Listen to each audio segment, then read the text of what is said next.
Welcome to another edition of Fantasy News, where I, your host, I still need to think of a name, bring you the latest fantasy news. This just in, brought to you by user Captain Wilhelm 96 on the Discord server. If you're not already in the Discord, I hate you. Not really.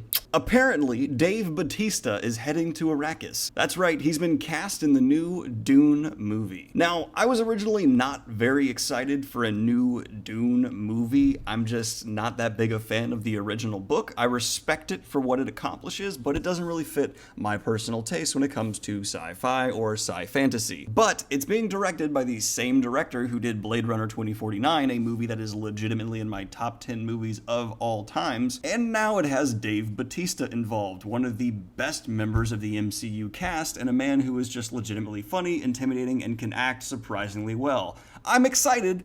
Next news. Apparently the Game of Thrones prequel in the works over at HBO has done a lot of casting, and I will now list the people we know so far. Naomi Akai, Dennis Gao, Jamie Campbell-Bower, Shalia Etem, Ivano Jeremiah, Georgie Henley, Alex Sharp, and Toby Regabo have all joined the pilot in series regular roles, or so it's being reported by Variety, known for their variety of news. Previously announced was apparently Naomi Watts and Josh Whitehouse. And S.J. Clarkson is involved to direct the pilot episode. This is the most just like reading of an article I've ever done, so let's just move on to next news! Now this is a sci-fi purely story, but I do feel it is worth mentioning. The fourth Star Trek movie in the latest series of Star Trek movies has officially been shelved. Surprising, because every movie up to this point has been a moneymaker, but in my opinion, this is for the better. The recent Star Trek adaptations have been severely disappointing to me, at least. I'm not a fan of Star Trek Discovery. It's not very Star Trek at all. It's just kind of another action sci-fi show, but they have been entertaining and have their own merits, have never actually felt like Star Trek to me at all. I do hope we actually see a real Star Trek show with the actual ideas and philosophy of Star Trek behind it, with the new Picard show that is coming back, and I am a little excited that Patrick Stewart has signed on. I at least hope he wouldn't sign on for something that didn't have some quality. But as far as the fourth movie being shelved, they ended on a bit of a high note, so I'm okay with this one kind of just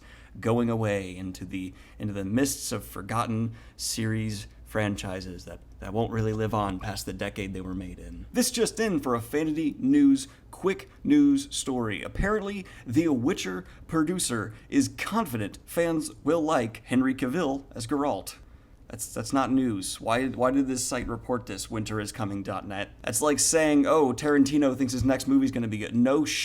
I don't know. I'm not mad at the user who posted it. Thank you very much. Terraria, you do a great job always. And I forgot to mention Air Duragon, who gave me the last story. And before that, it was Jerillian. Again, all of you, fantastic. Thanks for helping the channel. But yeah, this isn't exactly news, and I just find it more funny that the state of news is like, oh, this producer never guessed what he said about this show. Oh, it's gonna be good. That's annoying. Apparently, the King Killer Chronicles TV show, which I was mistaken when I previously talked about the King Killer Chronicles, there's a TV show and a movie in the make, and apparently the TV show will be set a generation before The Name of the Wind. Interest has been piqued among King Killer fans. They're at a quivering all-time high. Next up, we have apparently in 2019, Netflix will be releasing, this was also by Terraria, thank you, a Stephen King adaptation of The Tall Grass, a book that Stephen King co-wrote with another author, as he does with several of his newer works. And with any King adaptation, you can really get the best or the worst, so I'm kind of hoping it falls on the best, obviously, though some King adaptations have been so bad they're great, and I'd be happy with that as well. So, you know, just good news, because fantasy news is always good news. That's the slogan of the show. I just decided. Oh, or it should be fantastical fantasy news. I don't know. Vote in the comments and decide. And there's two more final stories provided by Air Drugan we're going to talk about here before I go on a bit of a spiel myself. Now, there is the upcoming Disney streaming service, and there are a lot of streaming services in the works.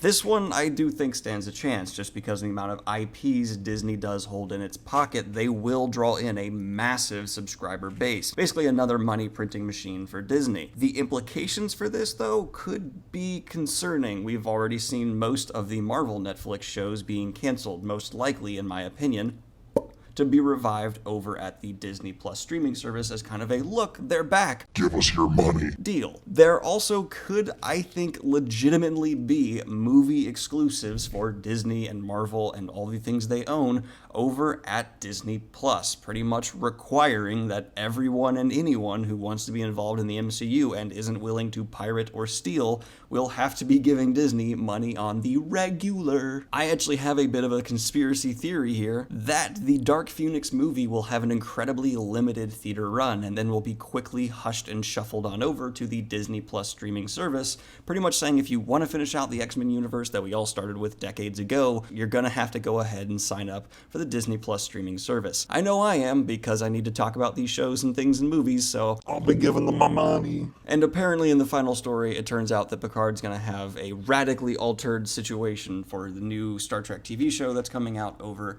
at CBS, and that's cool, but we're gonna talk about the biggest news story I've ever had to cover on Fantasy News. I already covered it once, but then I realized it resulted in me having an entire video on my channel devoted to poo, and I didn't really want that. So I went ahead and made it a Discord exclusive. If you want to go ahead and watch that exclusive Fantasy News episode, it's over on the Discord server, over in the new videos section. Go ahead, sign on in, watch it, let me know what you think. But jumping into J.K. Rowling's very interesting alterations to the Harry Potter world. J.K. Rowling has felt it to be necessary to continually update the Harry Potter world since the last book's release and add new things to the canon. Personally, I've had no problem with this, because my opinion of the author owning their art after they've released it to the public is that sure, they can say whatever they want and the fans can decide what they consider canon.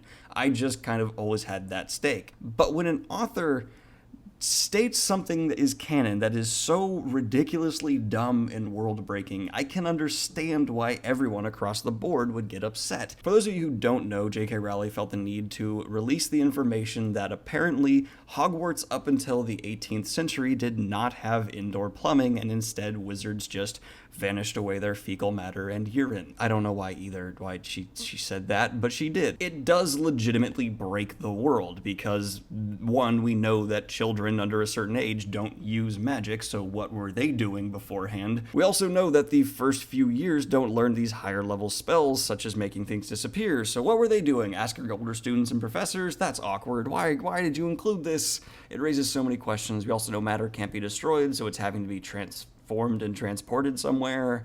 Where did it go? Gross. But this brings about a much more interesting conversation that I would like to have in this special news opinion piece for Fantasy News. The death of the author is something that has been covered by other YouTubers like Lindsay Ellis. She has a fantastic video on it. And this example of poo being released is a fantastic case study where should an author have the right to modify and direct how their art should be interpreted. I am personally of the opinion that you have no right as the fans to tell the author to stop saying things, but in addition to that, I also believe that the author has no right to tell the fans they are wrong for believing or interpreting things certain ways. I'm kind of in the middle on this topic. I don't lean too far one way or the other. Headcanon is headcanon, and the official canon is the official canon. Of course, it does get kind of muddled when adaptations are being made, and people need to decide, okay, what are we going to include here? If they've done a lot of addition, like J.K. Rowling clearly has, and let's say they want to make a period piece that involves Hogwarts, they're going to have to include this now, because unlike the fans, they have to include Rowling's canon, it seems. Okay, so I guess this one tweet was so monstrous, and its addition to the Harry Potter world, it has legitimately changed my opinion a little bit, where apparently authors cannot be trusted with their own works at times, and maybe the fans weren't quite so wrong to tell people, look, you don't own your art after it's put out. But the age of social media has sure made it easy for authors to say, I do, and here are facts about the art I've made and how you should interpret it. I just didn't include it because I had to include so many things.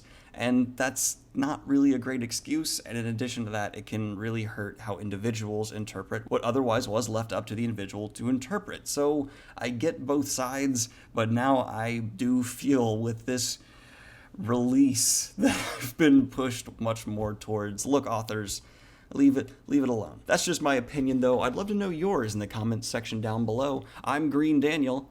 Have a good one, y'all, and I will be bringing you more news throughout the week. Peace.